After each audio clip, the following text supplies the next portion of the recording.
doa yang dibaca oleh Nabi daripada riwayat Aisyah ketika rukuk dan ketika sujud. Adapun hadis Ibnu Abbas yang terdahulu itu diminta supaya ketika kita rukuk kita kena takzim, kena besarkan Allah, dan ketika kita sujud dicadangkan supaya kita berdoa, kerana pada ketika sujud itu doa lebih mudah dikabulkan. Alhamdulillah rabbil alamin, wassalatu wassalamu ala asyrafil mursalin wa ala alihi wa sahbihi ajma'in wa ba'. Sambung daripada Kitabus Salah, di mana dalam kuliah lepas kita berakhir dengan hadis Ibnu Abbas tu kan, yang Nabi melarang kita membaca Al-Quran ketika rukuk ataupun sujud kan. Okey, pergi pada hadis seterusnya. An Aisyah radhiyallahu anha qalat kana Rasulullah sallallahu alaihi wasallam yaqulu fi ruku'ihi wa sujudihi subhanakallahumma rabbana wa bihamdik Allahumma ighfirli. Daripada Aisyah radhiyallahu taala anha berkata, adalah Rasulullah sallallahu alaihi wasallam membaca ketika dia sedang rukuk, dan juga ketika dia sedang sujud. Maksudnya bacaan rukuk dan sujud itu sama. Dan mungkin ini adalah sembahyang sunat lah, sebab yang meriwayatkannya Aisyah kan, dan Nabi sembahyang di rumah gitulah.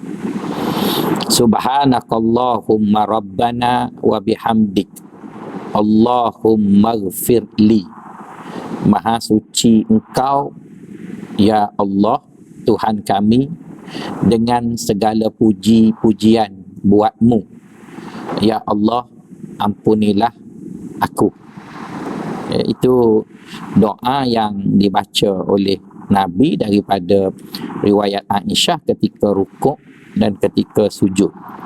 Adapun hadis Ibnu Abbas yang terdahulu itu diminta supaya ketika kita rukuk kita kena takzim, kena besarkan Allah, dan ketika kita sujud dicadangkan supaya kita berdoa, kerana pada ketika sujud itu doa lebih mudah dikabulkan. Berdasarkan kepada hadis Nabi yang lain, aqrabu halatul abdi ilallah wa huwa sajid. Keadaan yang paling dekat di antara seorang hamba dengan Tuhannya adalah ketika mana dia sujud lah begitu. Apapun hadis Ibnu Abbas yang ada dengan kita tu hanya umum, dikatakan kita besarkan Allah masa rukuk, kita berdoa masa sujud. Tapi hadis Aisyah lebih khusus lah, dengan mengatakan rukuk dan sujud dibaca doa yang sama, subhanakallahumma rabbana wa bihamdik Allahumma ighfirli gitu. Dia sebenarnya pun timbul isunya ialah bila riwayat yang sekian banyak begitu, adakah doa-doa itu dianggap sebagai satu perkara yang tak boleh diubah? Itu kan, misalnya lah, kalau kita tak dengar hadis Aisyah, kita tak tahu. Kita tahu hari ni okey lah, kita tak tahu. Kita tahu ada hadis Ibnu Abbas je, di mana dalam hadis Ibnu Abbas tu kata kita diminta supaya besarkan Allah pada rukuk, berdoa ketika sujud, dan tidak diberitahu pada kita apakah bentuk doa dan apakah bentuk besarkan Allah. Jadi pada ketika itu, adakah kita dikira buat bid'ah bila kita buat seperti mana yang Nabi suruh, tetapi sirahnya ataupun perkataannya itu tidak sama, kan? Jadi sebab itu para ulama mengatakan yang rukunnya adalah rukuk tu, rukunnya dan yang rukunnya adalah sujud tu.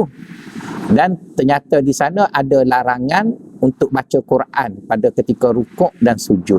Jadi tak bolehlah baca Quran pada rukuk dan sujud. Tapi kalau kita besarkan Allah dengan perkataan sendiri, kan misal kita tak cakap Melayu lah, kita cakap Arab lah. Subhana rabbiyal azim wa bihamdi, katakanlah kan. Tapi yang tu adalah waris hadisnya. Kalau misalnya tak datang hadis tersebut maha suci Allah dan maha puji bagi Allah, adakah pada ketika itu kita dikira bid'ah? Jadi itulah yang sering kita bergaduh dengan orang Wahabi itu. Jadi bagi orang Wahabi, bila sirah itu didatangkan, maka jika puan sebut lain daripada sirah itu pun sudah dikira bid'ah lah. Jadi kita cakap dekat dia, sirah itu bukannya rukun semayang tu. Jadi kalau kita tambah rukun, misalnya kita buat rukuk 2 kali, betul lah, bid'ah. Tapi sirah bacaan tu ada masa Nabi sebut umum. Dan dalam umum tu Nabi sekat. Nabi kata jangan baca Quran. Jadi sekarang baca Quran tak boleh lah. Walaupun baca Quran itu kalamullah. Tapi dah ada penegahan yang mengatakan la taqra'ul Qur'ana wa antum sajidun au raki'un. Jadi tak bolehlah baca Quran. Jadi baca Quran dibaca ketika qiyam je lah. Masa sujud dan rukuk tak boleh. Jadi itu je yang berbeza. Jadi bila kita lihat macam tu, kita mengatakan bolehlah ya. Tapi oleh kerana yang ini diajar begini, maka kita pun bacalah seperti mana yang dia baca. Dan kalau puan-puan masih ingat masa kita kat depan dulu, itu orang tu dia tak boleh baca yang lain. Dia tak boleh bahasa Arab, dia tak boleh apa. Ni mujur kita boleh juga bahasa Arab. Kalau kita tak boleh bahasa Arab, maka diminta supaya kita bertasbih je lah. Jadi ketika mana kita bertasbih, pada ketika itu kita sudah tidak lagi membesarkan Allah ketika rukuk. Kan sedangkan hadis tu kata bila rukuk besarkan Allah. Jadi bermaksud itu sebenarnya ialah perselisihan pandangan. Maka kenapa harus disempitkan dengan rigid tadilah. Jadi dengan hadis Aisyah ini, fahamlah kita ada sirah ataupun ada bentuk ayat yang diajar oleh Nabi. Subhanakallahumma rabbana wa bihamdik Allahumma gfirli. Misalnya puan, kalau kita tukar ya Allah ampunilah aku dengan Allahumma fi'anni, ya Allah ampunilah aku, adakah dia bid'ah? Jadi maksudnya begitulah. Jadi yang difahamnya konsepnya macam mana. Jadi bila sirah tu dia ajar, maka sirah itu ialah pedoman. Jadi mungkin boleh berubah dan sebagainya. Okey, seterusnya kita pergi kepada takbir yang berlaku di setiap rukun fi'li pula. An Abi Hurairah radhiyallahu anhu qala kana Rasulullah sallallahu alaihi wasallam idza qama ila salati yukabbiru hina yaqumu thumma yukabbiru hina yarka'u thumma yaqul sami Allahu liman hamidah hina yarfa'u sulbahu minar ruku' thumma yaqul wa huwa qa'im rabbana walakal hamd thumma yukabbir hina yahwi sajidan thumma yukabbiru hina yarfa'u ra'sahu thumma yukabbir hina yasjudu thumma yukabbir hina yarfa'u thumma yaf'alu dhalika fi salati kulliha wa yukabbir hina yakumu min athnataini ba'dal julus muttafaqun alaih. Daripada Abu Hurairah radhiyallahu anhu berkata, adalah Rasulullah sallallahu alaihi wasallam apabila telah berdiri untuk solat, dia akan bertakbir. Takbir itu ialah menyebut Allahu Akbar, ya. Bukan takbir tu angkat tangan. Jadi ada orang keliru antara takbir dengan raf'ul yadain. Jadi angkat tangan tu lain, takbir tu lain. Jadi takbir itulah yang tadi tu. Dia bertakbir ketika mana dia sudah berdiri. Maksudnya kena berdiri tegak dulu, Lepas berdiri tegak dan menghadap kiblat, maka barulah disebut Allahu Akbar. Thumma yukabbir hina yarqa. Maksudnya apabila dia sedang rukuk. Hina ketika, yarqa maksudnya rukuk itu berlaku. Jadi ketika mana seorang itu rukuk, maka dia pun takbirlah, maksudnya dia sudah menggerakkan belikatnya tu, nak turun dah tu. Bukan masih berdiri ya, maksudnya ketika mana dia nak turun tu Allahu Akbar. Jadi Allahu Akbar tu dia punya belikat pun turun begitu. Summa yaqulu sami Allahu liman hamidah hina yarfa' sulbahu minar ruku'. Ketika mana dia sudah nak mengangkat belikatnya tadi dalam proses nak berdiri tegak balik, masa tengah-tengah bergerak tu dia pun sebut sami Allahu liman hamidah. Thumma yaqulu wa huwa qa'im. Masa dia angkat tu dia baca sami Allahu liman hamidah. Kemudian bila dia dah masuk berdiri tegak tu, dia pun sebut Rabbana walakal hamd. Rabbana walakal hamd. Kemudian thumma yukabbir hina yahwi sajidan. Kemudian dia pun takbir, iaitu melafazkan Allahu Akbar ketika mana dia turun sujud. Maksudnya bukan dia sujud, dah cukup anggota sujud baru dia Allahu Akbar. Masa dia turun tu, bersama pergerakan turun tu, bersama itulah dia bertakbir. Summa yukabbir hina yarfa'u ra'sahu. Kemudian dia pun angkat kepala nak duduk daripada sujud ke antara dua sujud tu, dia pun bergerak. Jadi seolah-olah nak diberitahu kita bahawa takbir itu berlaku ketika proses intiqaliyah, iaitu proses perpindahan daripada satu rukun ke satu rukun. Bukan sebelum atau sesudah. Maksudnya bukan sebelum kita bergerak nak berpindah ataupun sesudah perpindahan itu berlaku baru takbir. Dia mesti berlaku ketika. Sebab itu hadis tu disebut hina. Hina tu maksudnya ketika, kemudian fi'il yang berlaku tu semuanya mudhari'. Maksudnya ketika perbuatan itu sedang berlaku. Summa yukabbir hina yasjud. Dan dia duduk di antara dua sujud tadi kan, dia pun bergeraklah mengangkat punggungnya untuk sujud tu, maka pada tu dia pun takbir lagi untuk sujud. Summa yukabbir hina yarfa'. Kemudian ketika mana dia nak mengangkat kepalanya daripada sujud kedua untuk berdiri bagi rakaat yang kedua, maka masa tu dia takbir. Summa yaf'alu dhalika fi salati kulliha. Dan dia lakulah benda tadi sedemikian pada keseluruhan rakaat-rakaat yang berikutnya. Wa yukabbir hina yakumu minathnataini ba'dal julus. Minathnataini ba'dal julus.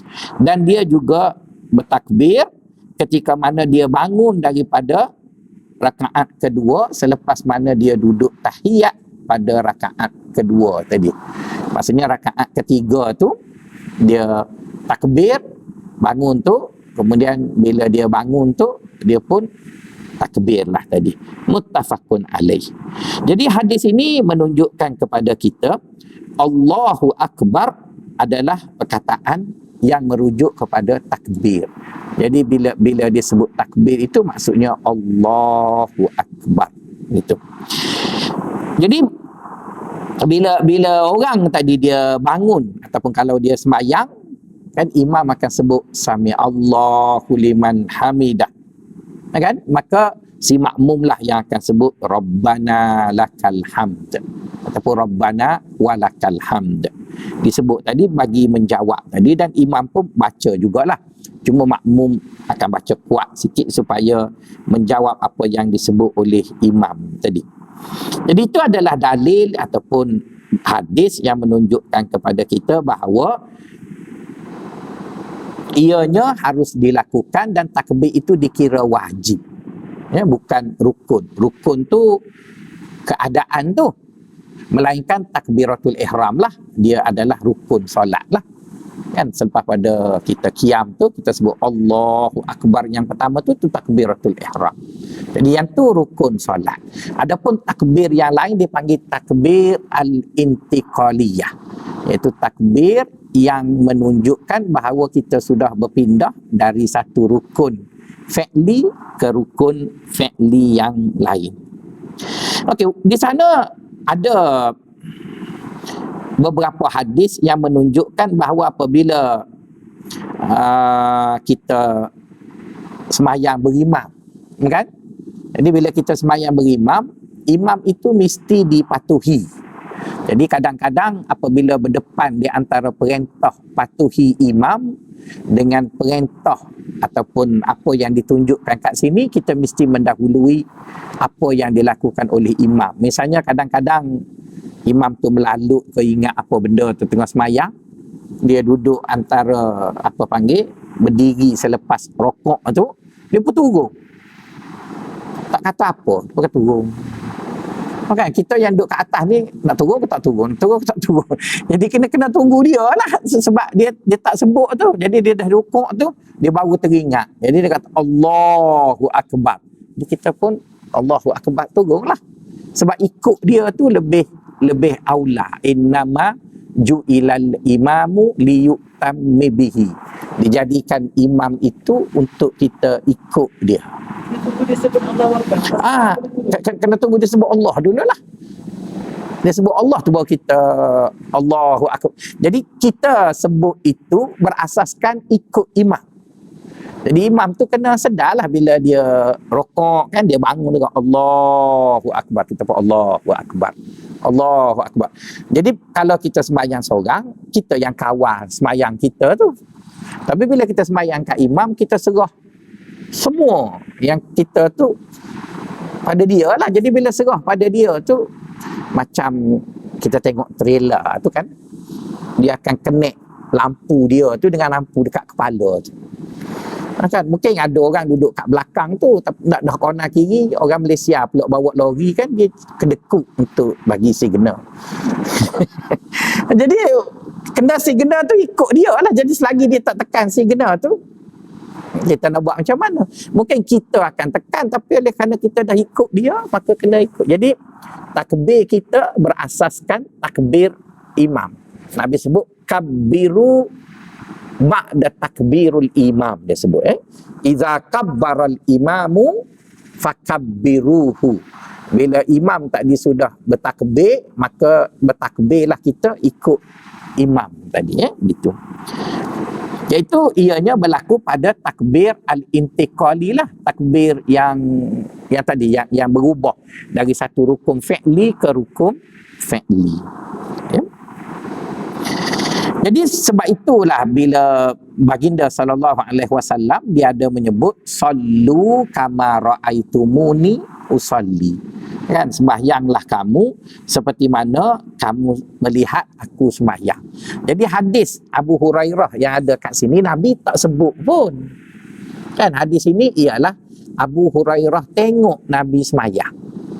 Kan maksudnya hadis ini bukan hadis qauli, tapi dia hadis fi'li. Hadis yang Nabi tak beritahu tetapi Nabi buat dan dia dilihat oleh Abu Hurairah.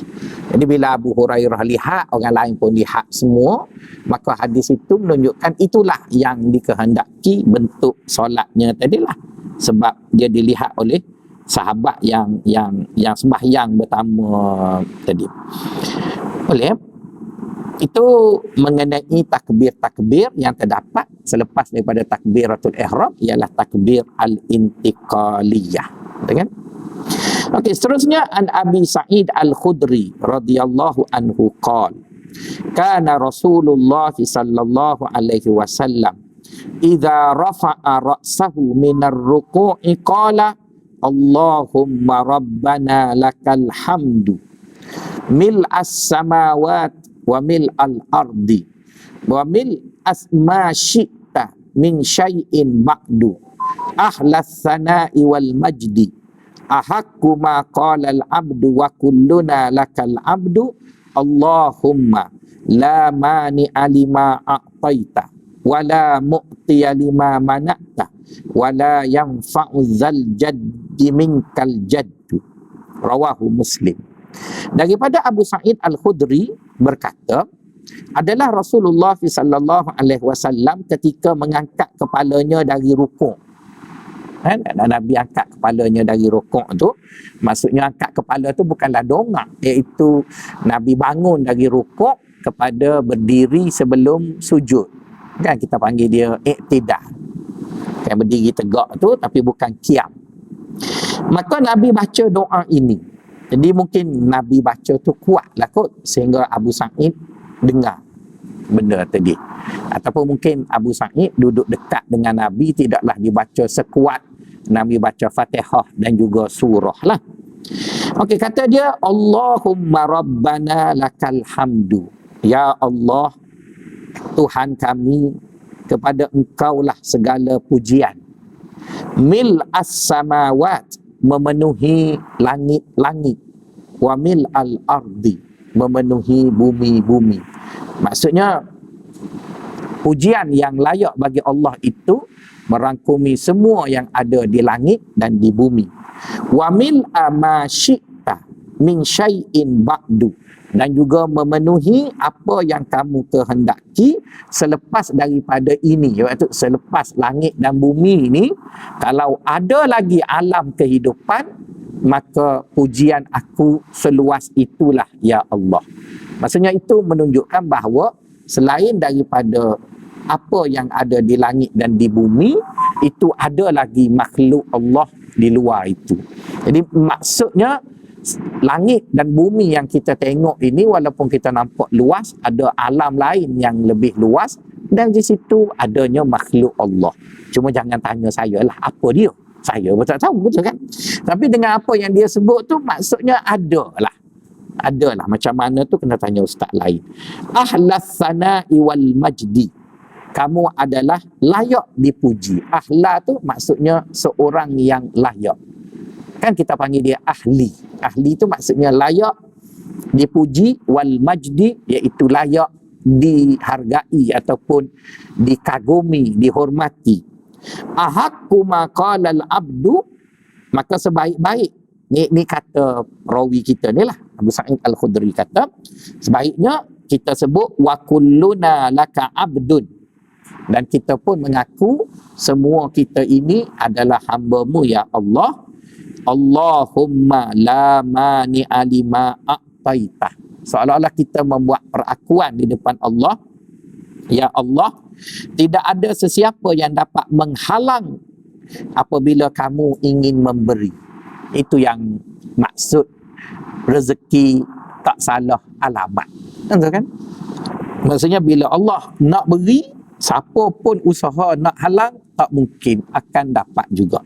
Wala mu'tiya lima manakta, dan tidak ada sesiapa yang boleh memberi jika Allah menghalang kamu dari mendapatnya. Wala yanfa'u zal jaddi minkal jaddu, tidak ada faedahnya mereka yang merasakan mulia jika nak dibandingkan dengan kemuliaanmu. Jadi kemuliaanmu lebih mulia. Jadi tuan-tuan, cuba kita lihat ya bagaimana Nabi berdoa. Jadi dalam keadaan yang begitu apa ya, dalam keadaan Nabi sembahyang tadi, doa Nabi tidak lebih sekadar puji Tuhan. Kan tidak lebih. Tapi adalah benda yang dia minta tadi, cuma minta itu berlaku secara tersirat. Dia hanya puji. Dia nak minta sesuatu, tapi cara dia minta, ya Allah, jika engkau nak beri, tak ada orang boleh halang. Jika engkau nak halang, tak ada orang boleh beri. Jika sesiapa yang ingin bersaing dalam kemuliaan itu, tak ada nilainya kemuliaan mereka jika dibandingkan dengan kemuliaanmu. Jadi bila kita sebut macam tu, sekali biasanya kita sebut dekat orang, kita puji dia, orang akan tanyalah, nak gapo tu puji kuat benar tu. Kan? Mereka tak tahu. Jadi Allah tu lebih tahu apa yang ada dalam diri kita, maka yang perlu dilafaznya adalah pujian sahaja. Selebihnya diberilah apa yang munasabah ataupun patut diberi kepada kita. Jadi doa ini panjang ya. Kita dalam mazhab Syafi'i tak baca, kita ambil hadis Abu Hurairah tadi je. Sami Allahu liman hamidah, lepas Rabbana lakal hamd. Saya ambil ujung tu je. Panjang sangat, saya ambil Allahumma la mani alima a'taita wala mu'tiya lima mana'ta wala yanfa'u zal jaddi minkal jadd. Sekat itu je lah. Sebab tu saya tak setuju orang kata bid'ah tu. Sebab riwayatnya banyak kan. Jadi orang yang nak pakai riwayat Abu Hurairah pun boleh juga. Sebab sami Allahu liman hamidah Rabbana lakal hamd. Jadi saya duk fikir macam mana nak ukur tamakninah itu. Kalau tamakninah itu sekadar Rabbana lakal hamd, pendek sangat. Jadi supaya dia munasabah, itu yang Rabbana lakal hamd. Allahumma la mani alima a'taita wala mu'tiya lima mana'ta wala yanfa'u jadda minkal jadda. Jadi panjanglah sikit, kemudian sujudlah begitu. Jadi apa pun puan nak pakai habis hadis Abu Sa'id pun boleh, dia riwayat Muslim.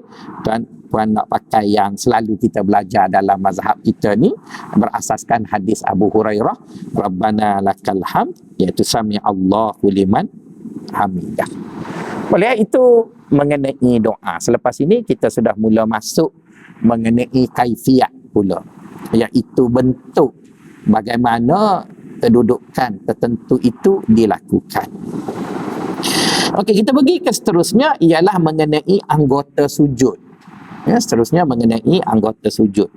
Ani bin Abbas radhiyallahu anhu qala Rasulullah sallallahu alaihi wasallam, umirtu an asjuda ala sab'ati a'zum ala jabhati wa asyara biyadaihi ila unfihi wal yadaini war rukbataini wa atrafil qadamaini, muttafaqun alaih. Daripada Ibnu Abbas radhiyallahu anhu berkata Rasulullah ataupun bersabda Rasulullah sallallahu alaihi wasallam, umirtu, iaitu amarani rabbi, Tuhan aku menyuruh aku, tapi dia sebut dalam bentuk aku disuruh. Iaitu kata Nabi, aku disuruh untuk sujud di atas 7 tulang ataupun 7 anggota. Yang pertama ialah dahi. Yang pertama adalah dahi. Jadi sebab itu kita tidak boleh sujud di atas sesuatu yang melekat pada tubuh kita. Tapi kalau sesuatu itu bukan melekat pada tubuh kita, tak apalah. Kita sujud atas jadah ke atas apa, itu boleh. Jadi asalkan dahi kita tadi kena benda yang tidak melekat pada tubuh kita tadilah. Kemudian ditunjuk yang kedua ialah hidung. Jadi dahi kena tempat sujud, kemudian hidung kena tempat sujud. Jadi cumanya orang yang hidung kemek macam kita ni, mulutnya dekatlah sikit dengan tempat sujud tu. Hak mancung tu jauhlah sikit. Cuma kalau macam cerita Mak Saleh tu, Shrek tu, bila dia menipu, hidung dia panjang. Jadi kalau panjang, kalau nak sujud ke mana ya, mujur tak ada lah orang tu. Tapi yang pentingnya dahi, kemudian hidung. Kemudian itu dah 2 ya. Lepas tu wal yadain, kedua tangannya, iaitu kedua tapak tangannya. Jadi 4 dah kan. War rukbataini, kan? Yang kedua lututnya, dan yang terakhirnya 2 hujung kakinya. Hujung kaki di sini maksudnya perut jari kaki. Ya, perut jari kaki, bukan kuku kaki. Kuku kaki tu kan kita letak gitu kan, kita kena letak perutnya. Kan ibu jari kaki, telunjuk jari kaki tu biar perutnya yang tahu kan perut. Jangan tengok saya macam tak faham ya. Perut tu yang bawah tu lah kan. Yang perut dia tu, perut itulah yang dimaksudkan dengan atraf. Bukan ada orang dia letak macam orang tari belek tu kan. Tari belek tu kan dia letak kuku dia yang kena. Tempat tu kita tak maksudnya ialah perut jari tu. Jadi kena lipat lah. Melainkan orang tu kaki dia ada cimani, kalau tak boleh nak lipat itu, okey lah. Tapi itu yang dimaksudkan dengan 7 tadi ya. Tapi kalau campur dahi je, di mana bila disebut dahi tu, dengan Ibnu Abbas kata dahi disebut, Nabi sebut dahi, tapi dahi itu dikira sekali dengan hidung. Jadi 8 lah, bukan 7. Sebab dahi dan hidung 2, tangan 2, lutut 2, perut jari kaki 2. Kita ada 2 kaki kan, jadi 8 lah. Tapi Nabi sebut 7 kerana Nabi maksudkan dahi itu ialah dahi dan hidung. Sebab yang lain tu kan dia pasang. Dahi itu satu, hidung pun satu. Jadi kalau dikira hidung dan dahi itu dua anggota berbeza, maka 8 lah. Tapi kalau dikira dahi dan hidung tu sama je sebab dia duduk di muka belaka, maka dia jadi 7 lah. Ya? Kalau nak sebut, itu mesti, kalau kena dalam itu mesti kena. Kena tempat tu lah. Maksudnya tempat sujud. Dia dikira. Jadi seolah-olah Nabi sebut dahi tu muka lah kan. Jadi kalau kita letak tu dahi dengan hidung tu kan dia tak jauh sangat beza. Kalau dia sebut mata, nanyalah hidung nak tengok. Tapi yang dia maksudkan di situ muka, tapi di antara muka tu yang paling zahir, yang paling menonjolnya dahi dengan hidung lah. Sebab tu dia sebut kat hadis kita ni jabhah wa asyara biyadaihi ila unfihi. Kan? Dia sebutnya dahi, jabhah tu dahi. Tapi Ibn Abbas kata dahi dan juga hidung tu. Jadi 8 lah. Sebut 7, maksud 8. Jadi itu yang orang matematik kalau dia belajar agama dia jadi keras tu. Sebab orang matematik kalau sebut 7 lah. Tapi kita ngaji agama sebut 7 tapi jadi 8. Kan macam sorry lah, saya bukanlah nak kata orang matematik sains tu tak baik, tapi orang matematik sains tu dia belajar 1 campur 1 mesti 2. Dia akan jadi begitu. Tapi dalam hadis Nabi bila belajar agama dia tak jadi gitu. Dia bukan macam tu. Misalnya Nabi pernah sebut nama Allah itu ada 99, tapi cara dia bercakap pun pelik.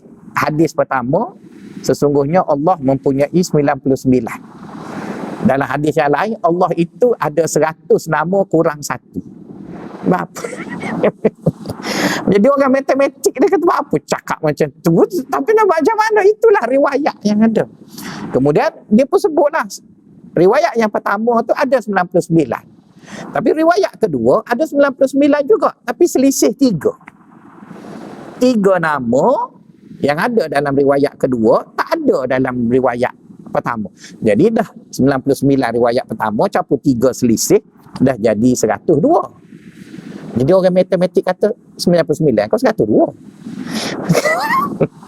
Jadi sebab tu bila kita belajar agama kita tidak rigid sangat dengan nombor tu. Kita tidak rigid dengan nombor. Sebab nombor tu saya dah tak tahulah, mungkin ustaz lain tak setuju dengan saya pun nak kata macam mana. Sebab banyak sangat nombor-nombor yang Nabi sebut tu dia bukan menggambarkan nombor tu, tapi dia menggambarkan kepada apa yang sebenarnya dia nak maksudkan. Misalnya Nabi kata tanda orang munafik ada 3. Ada 2 riwayat juga. Riwayat pertama mengatakan berbohong, mungkin janji dan khianat. Riwayat kedua mengatakan tanda orang munafik ada 3. Pertama berbohong, mungkin janji, yang ketiga melampau bila bergaduh. Apa yang ni 3 satu lain selisih dengan yang tu. Jadi dah jadi 4. Lepas tu riwayat yang lain Nabi kata orang Yahudi berpecah kepada 71. Orang Kristian berpecah pada 72. Orang Islam berpecah pada 73. Di Selangor saja sudah ada 200 lebih ajaran sesat. Jadi tak kira kan. Jadi sebab itu saya tak rigid sangat dengan nombor tu. Tapi kita tidaklah menafikan nombor tu. Jadi bertemulah petang ni. Kamu hendaklah sujud di atas 7 anggota. Kira-kira ada 8. Jadi kita kira 8 lah, tapi dia sebut 7, dia kira 8. Itu kadang-kadang dulu profesor saya dia nakal, dia tua. Dia sebut tak betul. Lepas tu kita kata, Prof, bukan macam tu. Saya sebut macam tu tapi maksud yang tu lah. Oh, pandai dia jawab. Tak salah formula dia. Tapi saya tidaklah mengatakan Nabi itu tak betul, ya. Bukan begitu maksud saya. Tapi dengan hadis ini kalau kita berpegang pada nombor maka tak jadi. Tapi kita baca keseluruhan hadis, Di mana yang pertama ialah dahi. Jadi dahi itu tak boleh, jabahah tak boleh diterjemah dahi. Kita terjemahkannya muka. Dan jangan terjemah dahi, kita terjemah dia muka.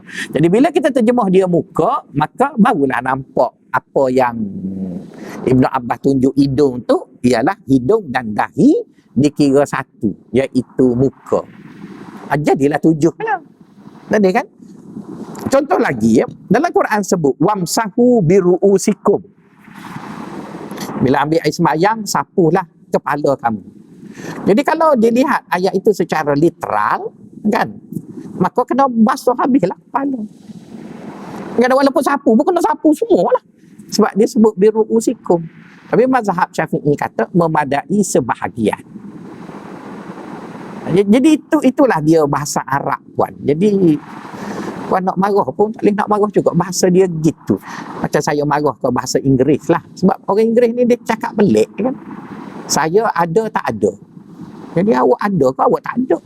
Kan? I have nothing. Saya ada tak ada. Sebab dalam bahasa kita tak ada have, do, does. Kita tak ada. Kita ada lah, tak ada lah. Jadi tapi nak marah pun dah, tu bahasa, terima je lah. Jadi bahasa Arab pun macam tu lah, puan kena terima lah gitu. Okey, habis dah pasal sujud tadi. Sekarang kita tengok pula mengenai tangan pula, diperincikan pula tangan. Kata daripada Ani bin Buhainah radhiyallahu anhu, anna Nabi sallallahu alaihi wasallam kana idza shalla farraja baina yaday hatta yabdu bayadu ibtayhi, muttafaqun alaih. Anil Barra ibn Adhib radhiyallahu anhu qala Rasulullah sallallahu alaihi wasallam, idza sajadta fada kaffaika warfa mirfaqaika. Boleh ya? Jadi kita ada 2 hadis. Hadis pertama daripada Abu Buhainah radhiyallahu anhu, bahawa baginda sallallahu alaihi wasallam, ini dia nampak Nabi buatlah kan, bukan dia dengar Nabi cakap. Tadi Nabi cakap kan, umirtu an asjuda ala sab'ati a'zum. Aku diperintah untuk sujud di atas 7 anggota. Jadi dia sebut begitu. Jadi bila Nabi sebut, dia sebut dahi.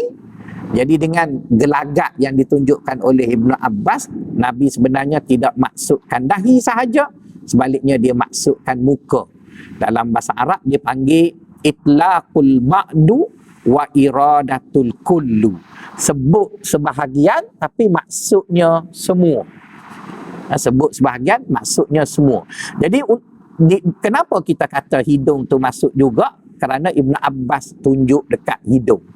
Dahi tu semua orang tahu dah, Ibn Abbas tak perlu tunjuk lah. Yang kelirunya ialah tang hidung tu. Jadi Nabi sebut dahi, Nabi maksudkan dahi dan hidung. Okey, yang ini pula hadis yang Nabi buat.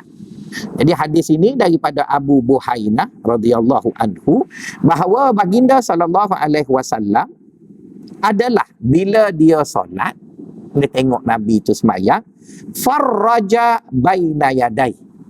Farraj ni maksudnya buat lubang. Farraj itu lubang. Jadi macam baju kelawar tu kan, puan lipat 2 kain, jahit tepi.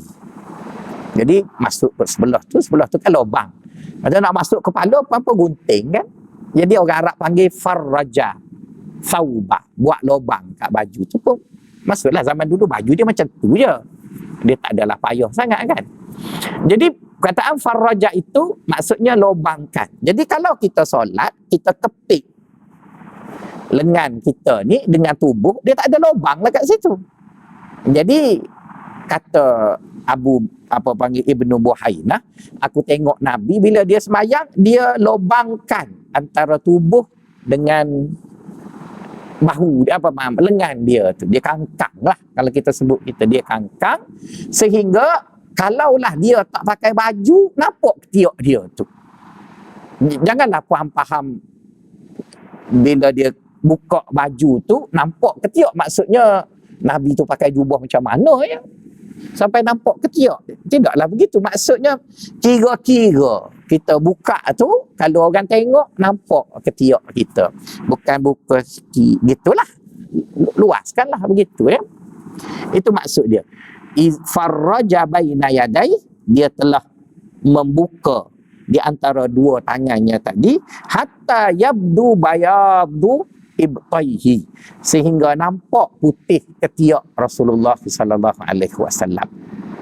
Jangan faham nampak sungguh ya.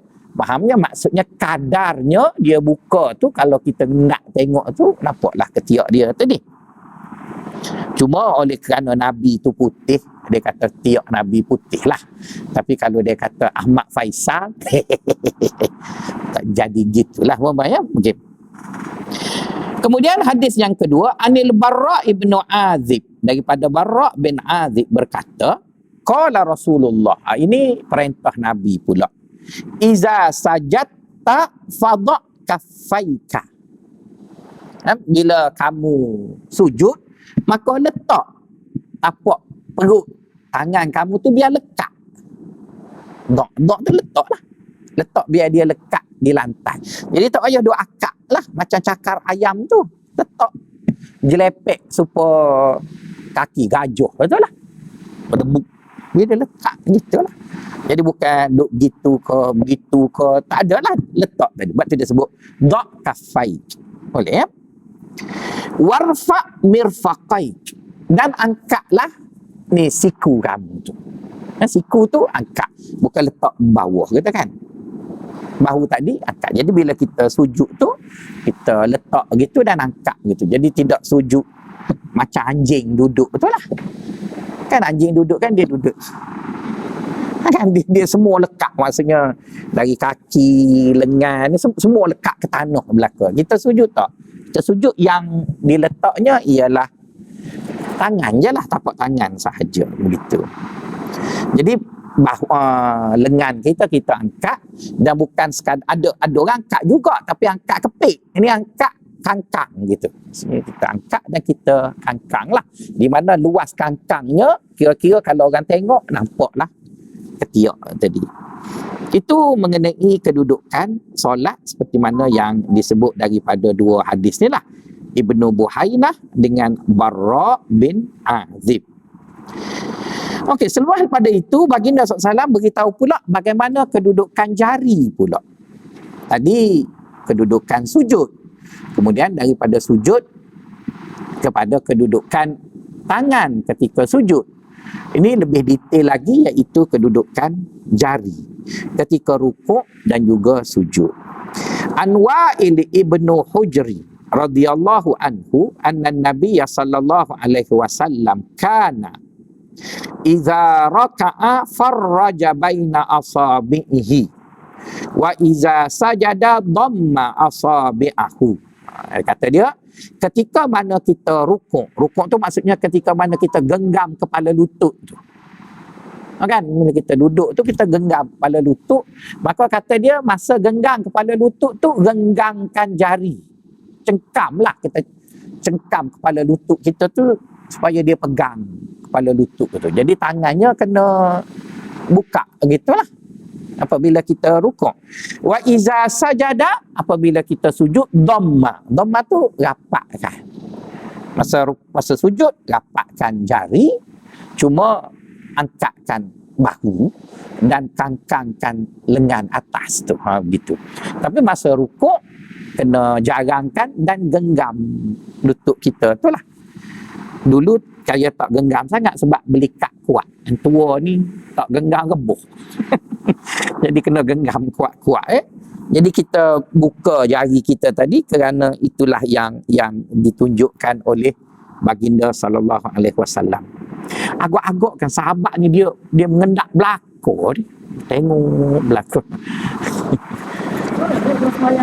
Apa dia? Dia Nabi tu kan ada sembahyang sunat masjid, ada dia. Tapi tengok orang ni kan, saya ingat masa saya kecil dulu, saya suka sangat tengok Tok Guru. Tengok Lepas tu bila kita dah jadi tok guru kan, saya selalu kena marah ke bini saya. Abang pakai elok-elok sikit, orang duk tengok tu. Saya kata tak apalah, tiba-tiba ada orang tegur, ustaz, tadi pakai baju ni dah. Oh, memang kena.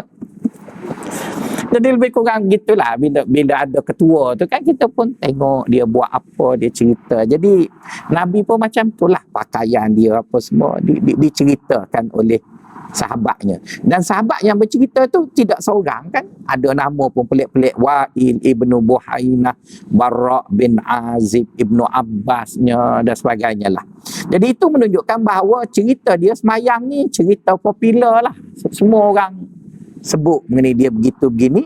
Cuma setiap orang itu cuba memberitahu aspek yang kawan dia tak beritahu. Dia nak cerita apa ya dari aspek itulah. Saya di universiti saya mengajar menulis biografi. Saya menghadapi masalah ya, orang kita ni dia tak boleh beza di antara manusia dengan aib. Saya rasa orang barat pun macam tu juga, cuma bila mereka dah moden sikit, mereka boleh beza antara manusia dengan aib. Dalam masyarakat kita belum boleh membezakan antara manusia dengan aib. Jadi bila orang bercerita mengenai ulama, mereka banyak menipu. Jadi orang yang baca tentang ulama tu, dia tak dapat gambaran sebenar mengenai ulama tu. Apa makna manusia dengan aib? Contohnya ialah gagal.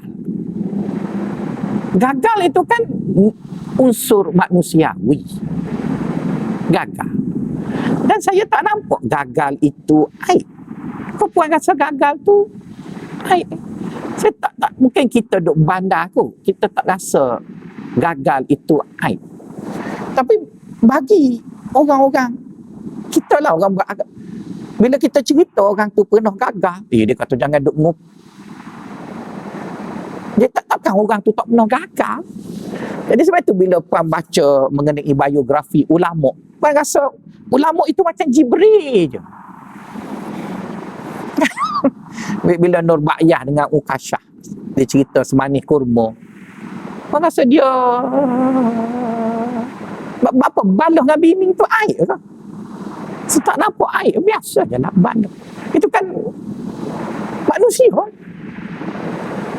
Jadi orang duk bayang bila kahwin dengan ustaz ni mesti. Lepas tu bila dia kahwin sungguh, dia berkata, ya aku tertipu kan. Jadi silapnya ialah kita cerita tu seolah kita tak boleh beza manusia dengan aib. Pada saya aib ialah dosa. Dosa tu aib. Gagal bukan dosa. Gagal tu misalnya kita cerita gagal Nabi, kan? Gagal Nabi. Nabi Muhammad pergi ke Taif, gagal. Sampai dia kena baling batu apa. Kenapa Allah cerita? Kalau dia aib, kan? Kenapa Allah cerita? Sampai kita tahu. Nabi Musa pernah lempang orang, mati kawan. Kalau itu aib, kenapa Allah fawakazahu Musa faqada alaih? Jadi saya pun ada masalah lah. Orang kita bila sebut ulama tu, dia gambarkan dekat-dekat dengan Jibril. Mantap. Baik je. Itu yang semua orang nak kahwin dengan ustaz kan. Sebab tu kalau orang tanya saya nak kahwin dengan ustaz, saya kata awak pergi jumpa bini saya, tanya dia dulu. Dia orang separuh malang lah kat dunia ni kan. Maksudnya saya manusia je lah, biasa je lah. Tidaklah jahat. Ada kadang-kadang dia suruh kita kata nanti tu 2 minggu. Dia berasa nak cekik, berasa jadi okey. Manusia je kan. Saya fikir begitulah. Jadi maksudnya Baginda SAW sendiri pun apabila kita berbicara tentang dia, memanglah kita nak hormat dia, kita kagum dengan dia. Tapi Allah sendiri bila dia menyebut mengenai Nabi, dia tidak mengangkat Nabi tinggi tu. Dia masih meletakkan baginda adalah manusia. Jadi untuk mengekalkan baginda itu manusia, disebutlah beberapa kesilapan kecil. Nabi bergaduh dengan isteri dia. Nabi pernah ambil kuih lenyek kat muka bini dia. Manusia lah kan. Nabi pernah merajuk kan. Lama dia merajuk, panjang pada saya. Dia merajuk 40 hari. Saya pun cuba nak buat juga, tapi berasa rugi merajuk lama-lama. Memang maksudnya ada je merajuk apa benda. Itu kan manusia. Jadi kita pun gitulah ya, bila kita tengok orang tu jangan kita cuma orang tu saya pun tak tahu juga. Masa saya kecil, masa saya duduk universiti mula-mula belajar tu, bila kita tengok baju profesor kita semua, kita kata yang mahal, padahal dia beli pasar malam. Wah, mahal krokodil lah, padahal krokodil golok. Jadi bagus juga, sebab bila saya dah jadi profesor di universiti, anak murid pun nampak wah mahal, padahal kita beli uptown Shah Alam je. Okey lah, apa pun biar je lah nak cakap macam mana manusia begitu. Kemudian seterusnya ialah mengenai duduk antara dua sujud pula. Yang ni saya pun malu nak sebut sebab saya tak boleh buat sebab perut buncit. Tapi masa kuru-kuru dulu saya buatlah gitu. An Aisyah radhiyallahu anha qalat ra'aitu Rasulullah sallallahu alaihi wasallam yusalli mutarabbi'an. Ra'aitu Rasulullah sallallahu alaihi wasallam yusalli mutarabbi'an. Jadi perkataan mutarabbi'an di sini ialah merujuk kepada Nabi pernah sembahyang duduk. Kan? Nabi sembahyang duduk. Jadi bila Nabi sembahyang duduk itu, Nabi duduk seperti mana tahiyat, itulah. Kan Nabi duduk seperti mana tahiyat. Jadi sebab itu bila kita ada aral, kalau boleh kita duduk macam Nabi duduk tu, cubalah yang duduk itu dulu. Tapi bila dah tak boleh duduk macam tu, barulah kita duduk gaya baru ni lah, kerusi ke apa dan sebagainya. Saya secara peribadi lah, ya, peribadi, pandangan peribadi, saya tak berapa suka orang sembahyang duduk atas kerusi tu. Sebab tak boleh lutut. Tak apa yang tu, tapi dia jadi fenomena tak boleh diri je semua pakat duduk atas kerusi. Jadi kalau kita kata orang yang duduk atas kerusi tu kerana lutut, okey. Ni dia kerana tumit pun kerusi juga. Kan? Jadi dia sebenarnya dia untuk orang yang lutut je. Dia tak boleh bengkok tu, dia duduk macam tu lah. Tapi ada orang dia sakit pinggang. Jadi sakit pinggang tu, dia ada cara duduk ke asal tu. Jadi sekarang kita tak jumpa dah orang duduk asal. Duduk asal macam ni lah, macam Nabi buat tu, panggil duduk asal. Tu duduk baru tu.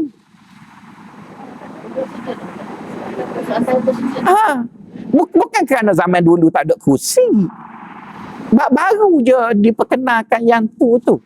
Adik, saya lebih suka awak tak boleh berdiri tu kerana apa? Kata saya sakit belikat. Kan? Jadi bila sakit belikat, awak duduklah macam atahiyat tu. Allahu akbar.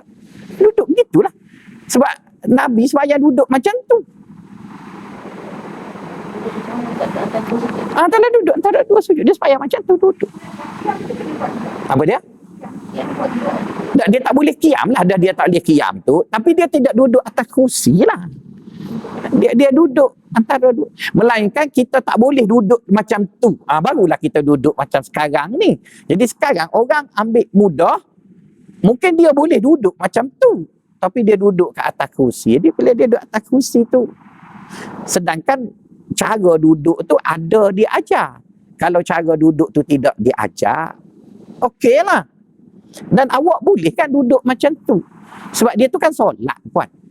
Jadi bila dia solat, kita nak bawa benda baru dalam solat itu, biarlah setelah mana apa yang dia tunjuk tu dah tak boleh nak buat.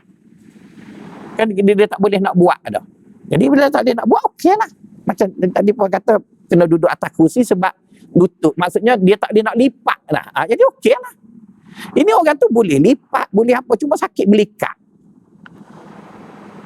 Misalnya ada orang, dia ada bisu dekat pohon. Ataupun bisu dia dekat mana-mana lah, jadikan dia tak boleh berdiri. Jadi sekarang kita tanya dia awak tak boleh berdiri, awak duduk. Jadi terus dia faham duduk itu duduk atas kursi tu. Yang tu saya rasa tak berapa setuju tu. Jadi kita kena faham, bila duduk itu ialah duduk tahiyat tu dulu.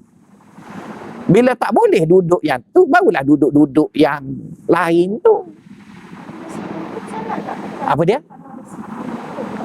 sebab dia utamakan untuk antara macam antara dia sujud kan. Ha. Dia tidaklah batal sebab dia ada uzur. Tapi kita dianggap tidak ra'i cadangan kawan tu lah. Sebab kalau kita nak kata Nabi buat macam tu sebab dia tak ada kursi. Kan mustahil kursi ni. Kursi ni yang ada sekarang ni bukan kursi yang ringan. Takkan sama dulu orang tak kenal kursi. Takkan Nabi tak kenal batu ke apa ke duduk kan. Jadi perlu ubahlah sikit. Kita beritahu dekat dia bahawa selepas qiyam ada duduk. Lepas duduk ada baring. Kan ada lah. Maka bila sebut perkataan duduk itu, ianya merujuk kepada duduk tahiyat tu dulu. Bila dah tak boleh duduk tahiyat itu, barulah duduk dengan duduk-duduk yang lain tu. Tapi setakat hari ni saya rasa orang dah tak faham dengan makna duduk tahiyat tu. Orang dah faham duduk kursi tu.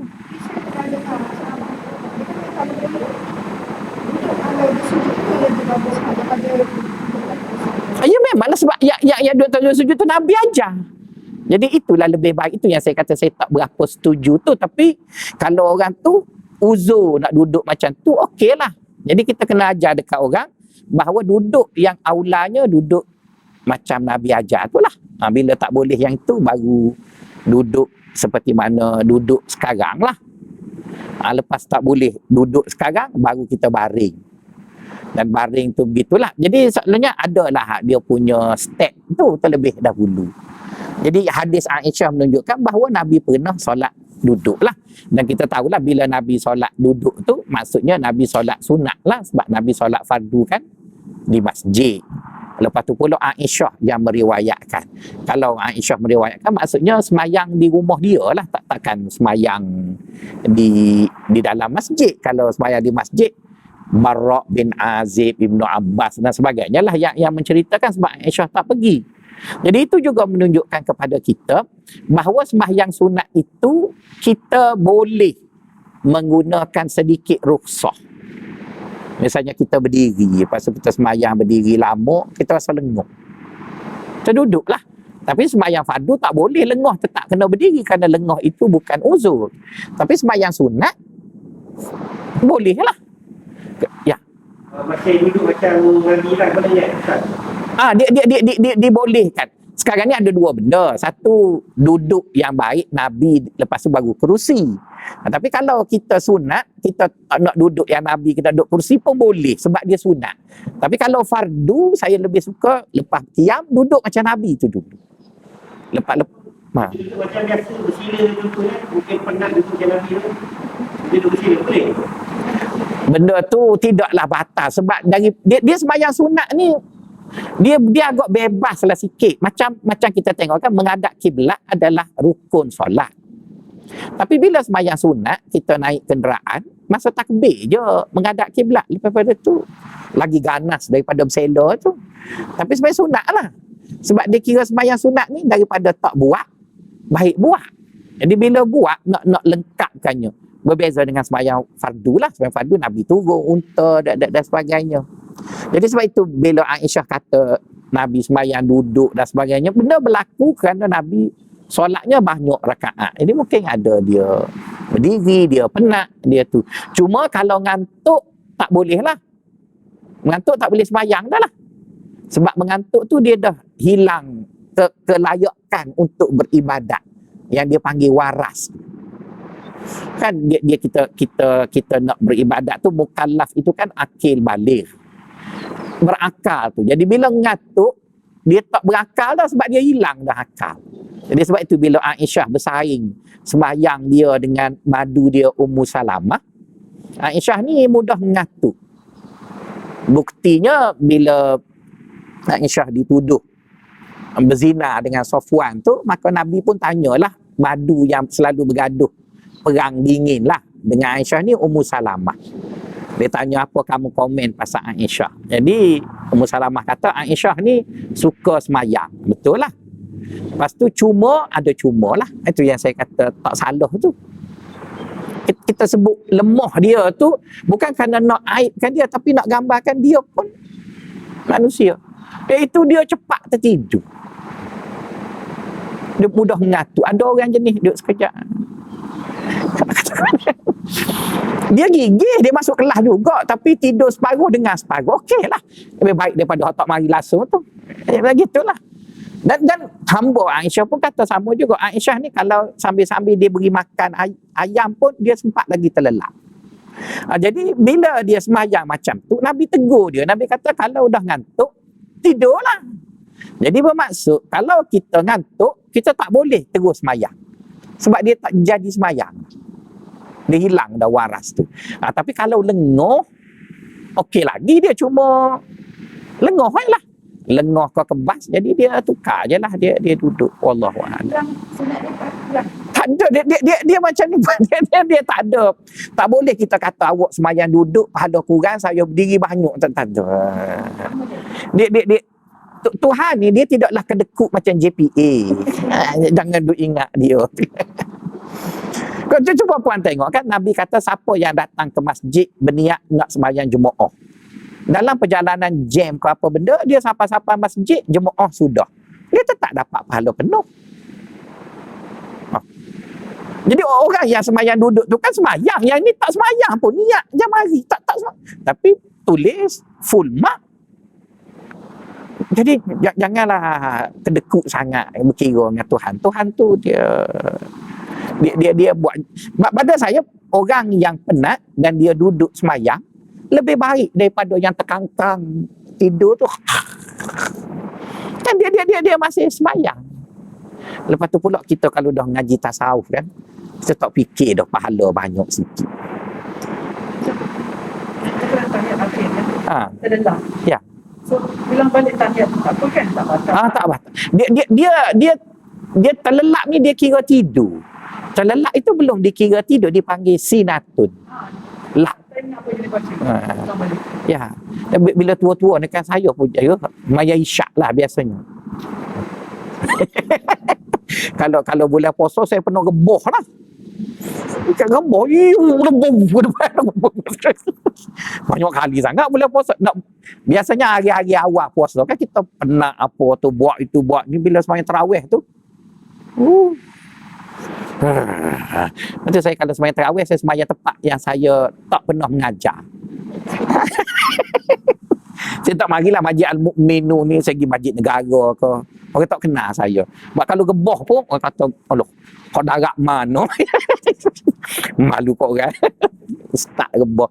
Saya tak mengajar di Puchong. Jadi saya pergi Puchong lah kalau nak sembahyang. Masjid negara lah, biasa. Masjid negara. Masjid besar-besar belah Ampang. Saya sembahyang tarawih situ lah. Al-Mu'minun taubat tak mari. Bukan kita nak sorok jahat. Kadang-kadang kita pun yalah ngantuk apa. Tapi kita cuba buat yalah nak buat macam mana. Tapi saya tak berapa setujulah kita kata kurang tu. Sebabnya kita buat itu bukan kerana sengaja nak mengurangkan. Tapi kita buat kerana aral tu lah. Dah tak larat. Takkan nak duduk. Jadi macam kita kata beginilah. Bila Nabi sebut pasal kurang kan, Nabi sebut dalam satu hadis, orang perempuan itu kurang amalannya berbanding lelaki. Kan digunakan perkataan kurang di sana kan. Maka sahabat pun bertanya, apa makna kenyataan itu? Maka Nabi pun buat kenyataan. Dia kata, tidakkah orang perempuan itu bila berpuasa, dia tak boleh puasa penuh? Kan? Orang lelaki boleh puasa penuh. Okey, analogi yang Nabi buat itu bukanlah nak mensabitkan pahala.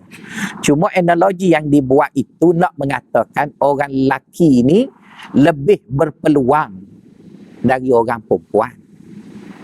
Itu je. Tapi kalau orang lelaki nak overclaim, dia kata dia mau duduk dia lah. Puasa pahala separuh, tapi puasa penuh. Okey, kita tanya dia. Orang perempuan yang tidak puasa ketika mari bulan Ramadan disebabkan haid, kalau dia mati, dia masuk neraka tak? Tak kan? Jadi tak apa kurangnya dia. Dia bukan tak nak puasa, dia tidak diizinkan berpuasa.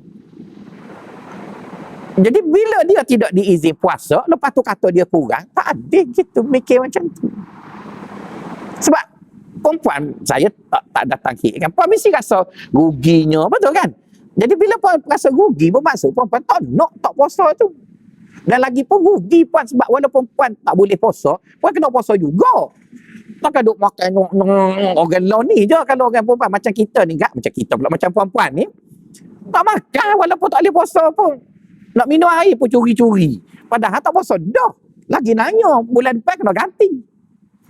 Orang lelaki dia tak puasa, dia tak makan, tak apalah dia. Jadi maksudnya tak timbul isu pahala kurang, pahala lebih. Cuma Nabi bercakap dari aspek itu sekadar motivasi, begitulah. Sebab contohnya Aisyah. Aisyah, dia bersaing kan tadi kan dengan Ummu Salamah. Kan masa Nabi Hajjatul Wida, Nabi pergi haji bawa 2 orang tu. Masa Aisyah bawa Ummu Salamah. Jadi Ummu Salamah seronoklah dia, muka dia monopos. Jadi bolehlah tawaf ifadah bila-bila. Kan lepas pada melontar di Jamrah pagi tu, bolehlah. Aisyahnya mari hik malam tu. Menangi kawan tu. Wah. Jadi benda Ummu Salamah lah, sebab Ummu Salamah lepas kutip batu di Muzdalifah, esok boleh melontar dan boleh tawaf. Aisyah datang hik. Jadi bila begitu Aisyah pun dia ngadu dekat Nabi. Dia kata, ya Rasulullah, aku tak boleh tawaf esok sebab datang hik. Maka Nabi sejukkan hati Aisyah. Nabi mengatakan itu ialah anugerah Allah. Kenapa tak? Nabi tak kata pada mukamu tu. Dan kalau dah betul kurang, Nabi mestilah kata pada mukamu lah. Dia benar Ummu Salamah lah. 2-1 ke. Nabi kata Allah tak nak begitu, jangan risau. Kamu juga akan boleh tawaf setelah hik itu selesai, walaupun melontar dah. Sudah, tak tawaf lah begitu. Jadi bermaksud, itu menunjukkan pada kita tak berbangkit isu kurang sikit lah. Tapi dengan syarat, kita tak buat qiyam ke apa benda tu disebabkan ada alasan agama. Tapi kalau kita kata, dia mau diri kau rasa malah yang tu tak boleh lah. Sebab tak diizinkan kita begitu. Tapi kalau dalam amalan sunat, kita dibolehkan kalau kita lengoh apa boleh. Tapi malah kawan diri, kawan nak maya duduk, kau tak boleh lah. Jadi malas itu bukan izin syar'i. Wallahu a'lam. Boleh ya? Okey, habis kita pasal sifatus salah. Kita pergi pula selepas pada masih dalam sifatus salah, iaitu membaca doa ketika sujud. Boleh ya? Okey, setakat itu dulu. Assalamualaikum warahmatullahi wabarakatuh.